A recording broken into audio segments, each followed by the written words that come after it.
All right, good morning. It's Dave Lockwood with Remove It Pros Demolition, and this is the Remove It Pros Pure Entrepreneur site. And basically what we're doing with this site is we are taking you on the journey with us as we grow this company into new marketplaces. My focus right now, this last couple weeks, and we've had 2 hurricanes, and I had a little short stay in the hospital, which actually worked out good as far as the SEO stuff. So I went through all their training, or I went through most of their training, and I learned a lot about it. So yesterday I spent a lot of time implementing some of this stuff, and I have to say it's not easy and it's not intuitive, and I'm obviously not a very good writer. So it's a challenge for me. I'm learning a lot though. What I'm learning though is I'm taking that stuff and I'm implementing it into our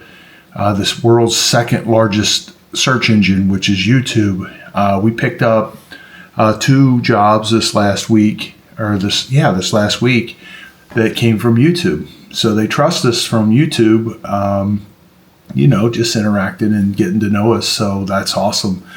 Hopefully that continues. I did some searches in Sarasota. That's where we're going into. That's our new marketplace, okay? Sarasota also just got hit by a hurricane too. So they've got a lot of extra things that need to be demoed because of that. So anyway, that's what I'm working on. It's definitely not, like I said, it's not easy and it's not intuitive, but it is something that is something I can do.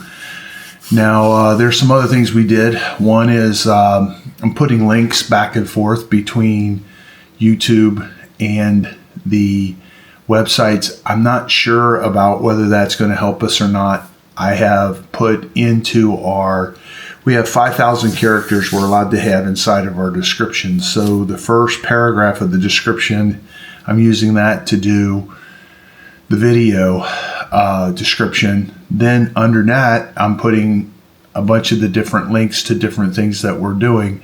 And under that, I'm putting an SEO optimized 3,000 word explanation of everything that we do with Remove It Pros. Again, just trying to grow the company.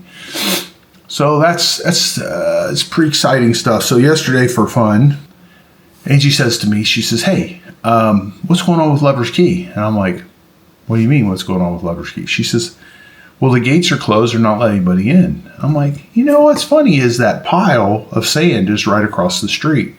So I've been so hyper focused on that sand, I didn't notice that they hadn't opened up Lover's Key. So that piqued my curiosity. And so I'm like, "Hey, let's go check it out." So I'm driving by and I noticed that the main gates are locked, and I've tried to get around them before, and you can't get around them without lifting your bike up and over and climbing through the gate.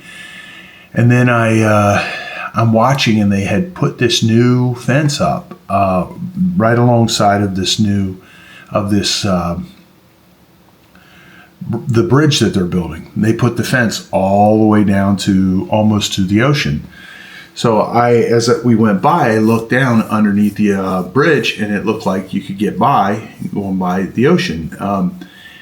What I've noticed here is they rarely ever run something all the way into the ocean. So I figured, okay, I said, "So Ange, let's go grab our electric bikes. Let's go over here. Let's go down and go under the bridges, and then we'll be on Lover's Key." Now, there's a lot of people that were on Lover's Key yesterday. They dock their boats up there. They're not supposed to, but they dock their boats, or they bring their boats up onto the shore, and they get off and they go and hang out and do stuff that you do on boats.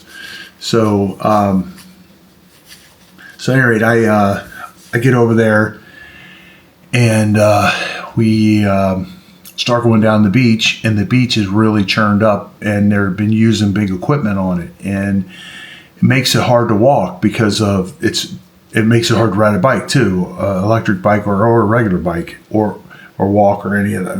So at any rate, we decided, okay, we're going to go back through the trails. So we start cruising up the trails.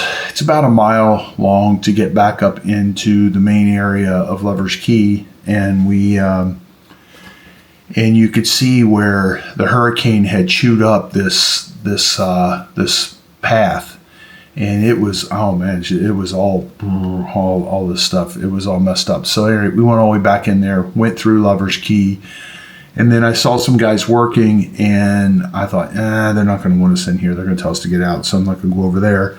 And that was the way down to the beach. So we went the other way, and we're snooping around, and here comes a lady. She drives by us, and I'm like, and I looked at Angie. Angie looked at me, and we're like, whoa, no problem. So we're cruising around looking at things, and it's all cleaned up. It's all cleaned up. The roads are all cleaned up. They had spruced up a couple things that probably got messed up. They still needed to fix at least that one trail. That was one of their main trails, though. It runs parallel to the beach, and you can get all the way down to the beach over by the bridges. So anyway, we turn around, we're cruising along, and I hear the lady on the ATV coming up on us. She says, "Hey, how are you guys doing?" We're like, "Well, we're fine." She's like, "How'd you get in here?" I'm like, "Well, we came by the beach." "Oh yeah, we don't have these signs over there telling you to stay out." And I'm like, "Nope, you don't." So I said, "We're just curious. We live across here, real close to here. We're just curious what's going on, and just wanted to snoop around." And I'm filming the whole time. And she very politely said, "You can't be in here." And I said, "No problem." I said, "If you open the gate up, we'll leave," because I did not want to go back the other way. So anyway, she opened the gate up.